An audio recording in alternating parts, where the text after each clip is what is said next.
Yurdumyzyň sportda gazanýan üstünlikleri arkadaly gahryman serdarymyzyň başdanlygyna berk bedenli, sagdym ruhly ýeňiş gazanyp, mukaddes tuğuby belinde gyldyrymagy maksat edilýän ýaşlaryň sanyny barha artýanynyň aýdyn tutmamasıdyr. Muňa so ýaşlarymyzyň geçirilýän halkary ýarışlaryna iri-der gazanýan baýrakly orunlaryna, munasyp ýeňişlerine has aýdyn göz ýetirmek bolýar. Qırgız Respublikasynyň Bişkek şäherinde ýakyna geçirilen sambo boýunça dünýä çempionatym munyň aýdyn tutnamasyna urly.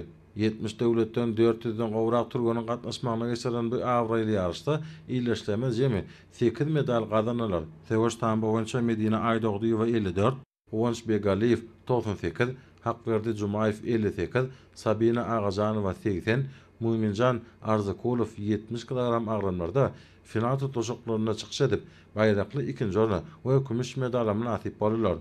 Şeýlede Bezirgen Begenjew 98, Abdulla Nazargelliýew 88, Ziwa Orunowa 65 kilogram agranlarda çykyş edip üçinji orna we birinji medala eýe bolýarlar.